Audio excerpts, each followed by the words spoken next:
continuar hablando de ese tema, pero en esta oportunidad con un invitado especial que nos vino a visitar aquí al piso de la radio. Se trata de Juan Beluardo, él es precandidato a diputado nacional justamente por el espacio de Patricia Bullrich. Buenos días, Juan. Hola, ¿qué tal? Buenos ¿Cómo días. estás, Juan? ¿Cómo ¿Todo andan? bien? Muy bien, gracias por la invitación. Sí, perfecto, bueno, ¿te sorprendió la precandidatura que te hayan nominado? Sí, por supuesto. ¿Sí? Sí, la verdad que sí. Ajá. ¿Estuviste expectante igual ante eso? Sí, claro. Para mí fue todo muy rápido. Fue en principio un honor, claramente, como también lo fue el hecho de que haya presentado a su candidato a vicepresidente de la Nación en una de las fábricas que yo patrocino, que tuvo un conflicto, bueno, que fue de público conocimiento a nivel nacional, fue muy grave. Y realmente fue un símbolo, como lo dijo Patricia el día que presentó a Luis Petri. Así que bueno, para mí fue realmente un honor. Y en ese mismo instante me propuso integrar la lista de diputados nacionales, para lo cual obviamente acepté. Y se materializó el día sábado con la firma. Claro. ¿Y qué expectativas hay? ¿Y qué vas a hacer? Digamos, vos decís, bueno, voy a estar en campaña, porque viste que ahora empieza otra historia. No, empieza otra historia. Empiezan también los golpes bajos, empieza todo, ¿viste? Sí, lamentablemente, ¿no? Yo como lo he dicho ya en otras oportunidades en esta misma radio, no soy una persona que venga de la política, y ahí sí me permito tomar una frase que se le ha escuchado varias veces a un gran amigo que es Marcelo Romero, quien quedó como primer candidato a senador provincial. Sí. Nuestro columnista, ¿eh? Sí, lo sé, los días miércoles. No me lo pierdo. No, los días miércoles. Aparte él me lo hace saber. Tengo la columna, así que ahí estamos firmes con varios amigos escuchando la columna, que es muy productiva. Bueno, es una frase que él siempre dice, que él no es un profesional, un político profesional, sino que es un profesional que quiere hacer política. Y me siento muy identificado con esa frase.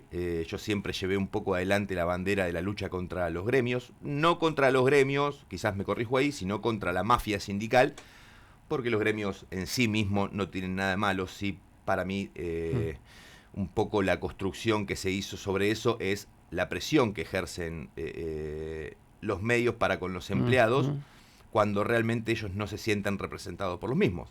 Con lo cual entiendo que ahí sí se genera un desfasaje entre lo que realmente marca la ley de contrato de trabajo o la Organización Internacional del Trabajo y lo que representan los gremios en sí mismos.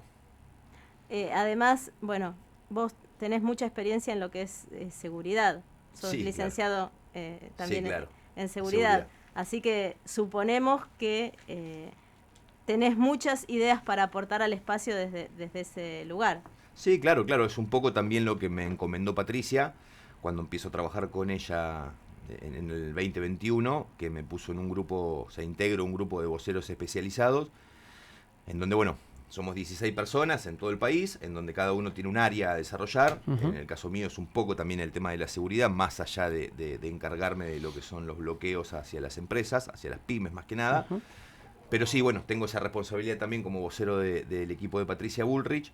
Y acá en La Plata colaboro en la Comisión de Seguridad que preside Marcelo Romero, y estamos apoyando, lógicamente, la candidatura ya oficial de Juan Pablo Alan, una persona que aprecio mucho y tiene realmente las condiciones necesarias como para poder continuar con un legado de Juntos por el Cambio y una renovación, desde mi punto de vista, necesaria para la Intendencia y para todos los platenses. Si bien participan en el mismo espacio, que es Juntos por el Cambio, en esta visión complementaria de la gestión del intendente Garro, seguramente tienen ideas de muchas cosas que se pueden cambiar o mejorar, porque por eso quieren llegar a la intendencia. ¿En qué puntos encuentra más flaco la gestión del intendente Garro? Mira, yo creo que uno de los puntos que indefectiblemente hay que mejorar para los platenses es ni más ni menos que la seguridad. Hemos estado recorriendo varios barrios, no solo con Juan Pablo, sino también con Marcelo Romero, y hablado con infinidades de comerciantes donde el principal problema hoy deja de ser la economía, sino que es la seguridad. hablábamos con los comerciantes, como para citar uno de los lugares, en Los Hornos, que fuimos a ver a 10 comerciantes y fue 10 de 10. El problema de los 10 no eran los manteros que estaban en la puerta, que sentían que había una competencia desleal, no eran los impuestos, la presión tributaria, el que no llegaran a fin de mes. El principal problema era la inseguridad. Principal problema, era que esperaban desde las 6 a las 8, que era el momento donde más, el punto álgido, digamos, de la delincuencia, expectantes de que no les entren a robar. ¿Sí? Esa era la sensación que tuvimos con cada uno de los 10 comerciantes que hablamos sobre la 137 de Los Hornos, con lo cual sí es un problema la inseguridad para los platenses hoy. Que viste que siempre se llega a un extremo, Juan. Se espera que la gente salga a la calle para reclamar por el tema de la cuestión de la inseguridad. Sucede algún hecho. Ayer, por ejemplo, la gente de la zona oeste salió, cortó la avenida 44. Es como que siempre se va jugando al límite, ¿no? Con la cuestión de la inseguridad. Y a veces, no sé si es una impresión o qué, pero viste que cuando vos hablás por ahí de la inseguridad y de decir vamos a tomar medidas, y a Bullrich se la tiene identificada como que la derecha, la mano dura, pero viste, y la gente me parece que exige otra cosa también. Hay un poco de, ¿cómo te puedo decir? Como una especie de careteo, ¿no? Con respecto a que todos quieren que tomen medidas, pero nadie se quiere hacer cargo de la dureza de esas medidas. Es muy difícil. La verdad que ese punto de equilibrio del que estás hablando vos es muy difícil. Es muy difícil también llevarlo a la práctica. Ajá. Es muy difícil que la gente logre entender que no hay otra manera. Sí. No hay otra manera. Yo no sé si llamarlo mano dura, no sé si llamarlo represión. Sí lo llamo, como lo define un poco este espacio del que represento, poner orden. Bien, entiendo es el lema también, entiendo, ¿no? Que es el lema, entiendo que el orden llama al orden. Esa es una frase que no me voy a cansar de repetir porque lo he visto, lo entiendo de esa manera, que al poner orden todo se va encolumnando, ¿sí? Entiendo que falta también mucho control. Pero viste que acá hablas de orden y parece que sos un militar, ¿entendés? La dictadura. Sí, se entiende. Yo creo que... Ojo, yo no estoy poniendo en tela de juicio lo que vos decís. Yo creo que necesitamos un orden, ¿entendés? Sí. Ya sea que lo haga Patricia Bullrich, Larreta, Garro, Eduardo de Pedro, que sea. Sí, quien sea. Pero, viste que hay mucha bajada de línea con respecto a que cuando vos decís, bueno, vamos a hablar de orden. Sí, por otro lado, en contraprestación a lo que vos estás diciendo, también tenés los organismos de derechos humanos que cada vez que sucede algo así, se encargan de repetirlo. Ahora, ¿quién vela entonces por los derechos de los ciudadanos? Porque no veo a nadie que después salga cuando matan a un policía, cuando matan a un comerciante, sino que la gente misma sale. Sí. Ahí sí no salen los organismos de derechos humanos.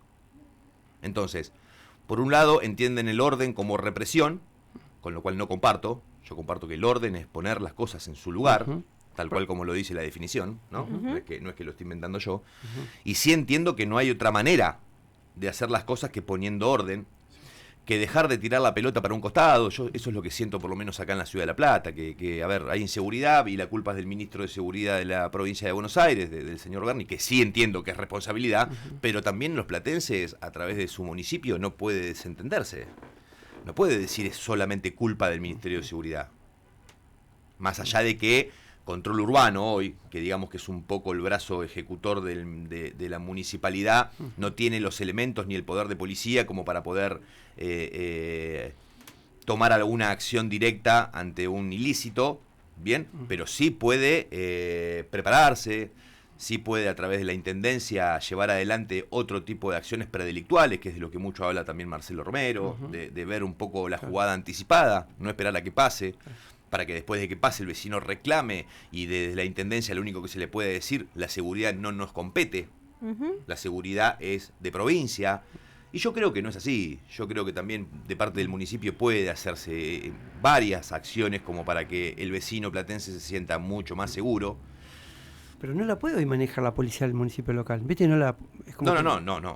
No se puede todavía. Hay una discusión de fondo que hace muchos años, a través del artículo 123 de la Constitución Nacional, que eso se tiene que terminar de dirimir, ya sea en el Senado y en diputados, que habla de la autonomía municipal. Eso es una realidad. Eso es un punto que todavía no se ha llegado a resolver, pero creo que ahí está el meollo de la cuestión. Ahí está, digamos, la posibilidad y la potestad que tiene el intendente como jefe, digamos, de una seguridad armada, una vez que se pueda llevar adelante y se pueda terminar con esa construcción política, de alguna manera, para decirlo de alguna manera, del artículo 123 de la Constitución Nacional. Y entiendo también que por parte de la Intendencia, como lo dije hoy, como se está haciendo en otros municipios, en San Miguel, en Lanús implementaron el tema de las armas de gas comprimido, que no son armas, o sea, propiamente dicho, de acuerdo a la definición, no son armas de fuego, pero sí son armas no letales, como por ejemplo, lo he hablado también inclusive en este programa, como las taser. Bien, entonces hay elementos que la municipalidad puede llevar adelante sin ser violatorios, bien, de los derechos constitucionales, pero hay que ponerle cabeza, hay que instruir, hay que decir, bueno, tenemos un centro de monitoreo, pero ¿tenemos la gente capacitada para manejar ese centro de monitoreo? ¿O son simples civiles que miran una pantalla y no ven la jugada antes de que sucedan? Eso justamente te iba a preguntar también. ¿Sirve? ¿Hoy en día sirven tantas cámaras? No. Yo soy súper crítico en eso y considero que no sirve. O sea, por más de que pongas cámaras y cada vez más cámaras, y lo único que haces es hacer un Gran Hermano, es un reality. Y registrar, como vos decís, los hechos una vez que pasaron. Cuando sucedieron. Por eso, entonces no son actos preparatorios o no son actos que puedan llegar a ser predelictuales, que puedan controlar una conducta predelictual, como alguien que tenga un ojo súper entrenado o mucho mejor entrenado, que deberíamos capacitarlo. En donde uno pueda ver una maniobra anticipada, bien, a través del centro de monitoreo, decir, mira, hay 3 o 4 personas en una esquina. Ese auto pasó 2 veces por la misma esquina. Bien, entonces es tan simple como dar aviso del 911. Bien, porque obviamente la policía municipal, para decirlo de alguna manera, o control urbano, para decirlo como corresponde, no tienen la potestad de parar un auto a los fines de identificarlo si no ha cometido una falta de tránsito, que me parece también un absurdo que no puedan identificar un auto, como también me parece absurdo que la policía hoy, por ejemplo, no pueda pedir los DNI, no pueda pedir documento a una persona que pasa porque ya deja de ser... O sea, es más del estilo de lo que me decías hoy cuando arrancamos. Sí, estamos tan rebeldes. Sí. Estamos tan rebeldes que viste que no aceptamos nada. ¿Viste? No. El otro día lo hablamos con Marcelo Romero eso. Yo decíamos, no debe haber persona en la Argentina más desautorizada que un policía. No. Hoy a un policía cualquiera le dice cualquier cosa, ¿eh? Pero pasa y es la autoridad en la vía pública. Pero pasa en todos los estratos, no solamente en seguridad, ¿eh? Esto ya es por ahí personal. Yo tuve una reunión de padres la semana pasada en donde... Los docentes, no voy a decir ni quiénes ni en qué colegio, pero los docentes como que nos retaron a los padres porque corrigimos la falta de ortografía de nuestros hijos. ¿Perdón? Claro, o sea, ellos lo que decían es que hay una bajada del Ministerio de Educación, que no podemos corregir la falta de ortografía porque los nenes se frustran. 4º grado, nenes de 9 años. ¿Nos ves frustrados a nosotros? No, yo, a ver, punto. A mí yo me por ahí tenía, yo tenía los famosos dictados sorpresivos. Por supuesto. Que donde te iba mal, después en tu casa te ponían a hacer esa misma palabra 600 veces hasta que no te salga bien. Totalmente. Y hay reglas ortográficas que las sé hasta hoy, y son las que me ayudan, gracias a Dios, a no tener, o si tengo, son las menos, trato de no tenerlas lógicamente, pero si las tengo... son las menos. Yo diría que hay otras cosas que frustran a nuestros niños y niñas. No corregir una falta de ortografía. Que tenga un problema, que evidencie un problema y vos no lo escuches, ya sean los docentes o los padres. Lo mismo que con la repitencia, el hecho de no haber repitencia. Nada, o sea, entiendo que no solamente en seguridad las bajadas de línea están siendo completamente inestables. Creo que este gobierno lo que está haciendo es llevar todas las bajadas de línea a que sea inviable todo lo que proponen. Literalmente inviable todo lo que proponen. Y hacerle un daño a la sociedad que de no terminarse este año sería irreparable. Claro. Sería irreparable. Viste que vos decís, un profesional que va a hacer política, ¿no? Vos, viendo la política, ¿la ves cada vez más decadente a la política nuestra? ¿O crees que estamos en el momento de revertir esta decadencia, si la hay? Sí, es un análisis que lo he hecho varias veces, ya en el seno íntimo, ¿no? Quizás con mi mujer, con mis allegados. Sí, desde el lado de afuera se veía eso. Desde el lado de afuera, antes de involucrarme de lleno en esto, se veía eso, se veía todo muy oscuro. No se veía una salida posible. bien, se veía cada vez más chicos que se iban del país, se veía cada vez más políticos versátiles y multifunciones, en donde una misma persona puede ser desde ministro de Seguridad a ministro de Economía, y también ministro del Interior, y también canciller y jefe de gobierno. Entonces vos decís, qué preparación que debe tener esa persona, ¿no? Porque y los familiares también. Pasar por 4 o 5 lugares claves en un gobierno nacional. Entonces uno de afuera siempre decía eso. Ahora, ¿por qué no llamar a los profesionales que realmente se destacan en su ámbito, independientemente de su color político? ¿Sí? ¿Por qué no renovar de alguna manera la política en ese sentido? Y decir, a ver, tengo que armar un gabinete. Bueno, mira, vamos a llamar a los mejores economistas, vamos a hacer comités, hagamos observatorios, llamemos a los mejores de cada área, también comprometámoslo, paguémosle como corresponde, ¿no? ¿Estamos de acuerdo? Paguémosle como corresponde, y que entre ellos salga una solución. No cometamos de vuelta los mismos errores, porque evidentemente somos los únicos que tropezamos más de 4, 5, 10 o 1000 veces con la misma piedra.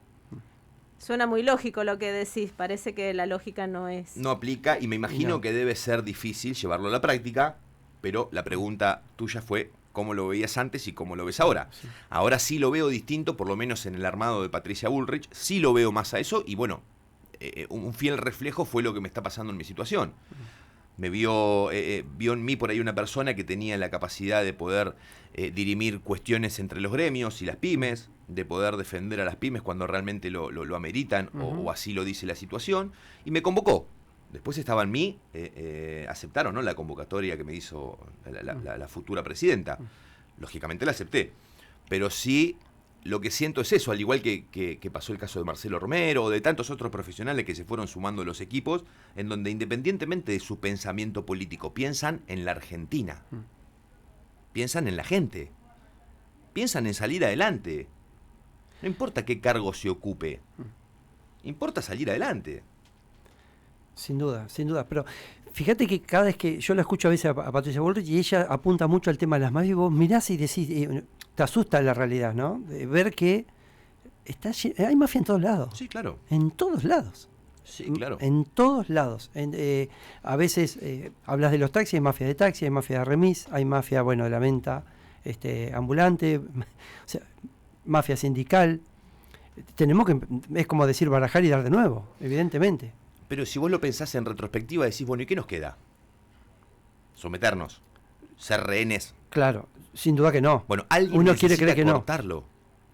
Yo sé que es muy difícil cortarlo y decir, bueno, en 4 años lo vamos a solucionar. Es muy difícil. Pero por lo menos, de una vez por todas, instaurar una política que sea de cara a eso, a devolverle al pueblo el poder, a devolverle a la gente de bien el poder, a devolverle a la gente, o sea, volver un poco el mérito, volver un poco al sacrificio, palabra que quedó completamente lejos de la realidad de cualquiera. Ya no existe el sacrificio, ya no existe el mérito. De hecho, lo dijo el mismo presidente, que la meritocracia no existe. Entonces, ¿cuál es el mensaje que estamos dando para abajo, para las generaciones venideras? No te esfuerces, no hay te sacrificio. Juegues. O sea, no hay disciplina, se ha perdido la disciplina, porque el orden viene acompañado de disciplina. Desde ser puntual, que para mí es parte de la disciplina, hasta tenerle respeto, qué sé yo, porque quizás fui criado en otra época, o sea, claramente fui criado en otra época y concuerdo muchísimo más con la época de nuestros viejos, en donde el respeto era único, el respeto estaba en la casa, pero para que después pueda ser traspolado a los distintos ámbitos de la vida, en donde la autoridad siempre fue el docente, en donde un policía te pedía el documento y te temblaban las rodillas, porque era literal, más allá de que no estés haciendo nada, de que tengas la documentación para presentar, pero era la autoridad.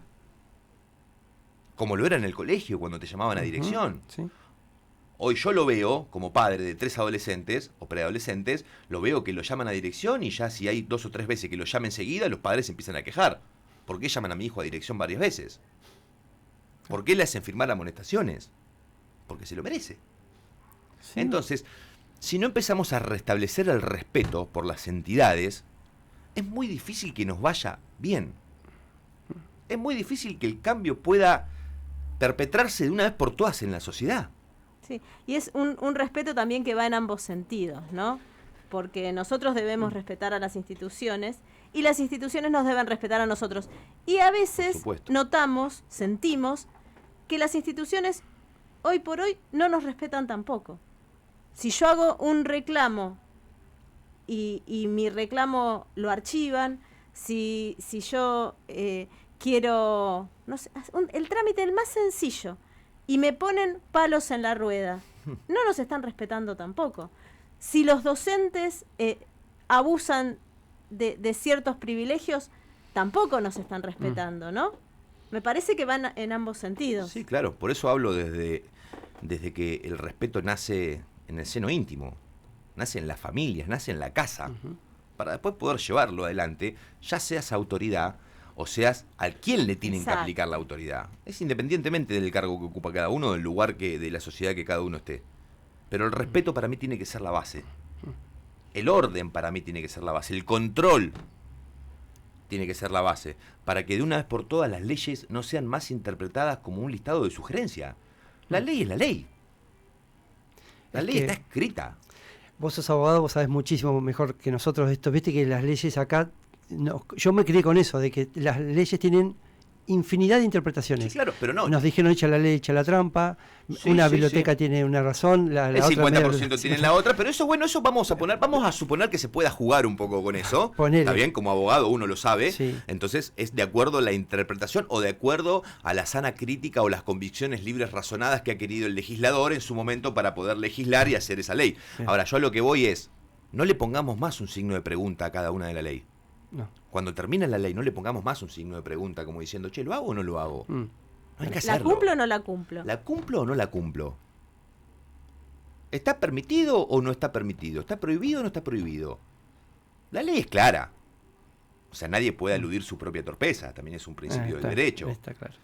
Entonces, la ley es clara. Que nos hagamos los tontos como para no entenderla es otra cosa. Y yo lo veo precisamente con los bloqueos, con los... Bloquear una empresa es delito. La compulsión a la huelga es delito. La privación ilegítima de la libertad, como nos ha pasado infinidades de veces en las empresas, es delito. Ahora, que no se quieran aplicar es otra cosa.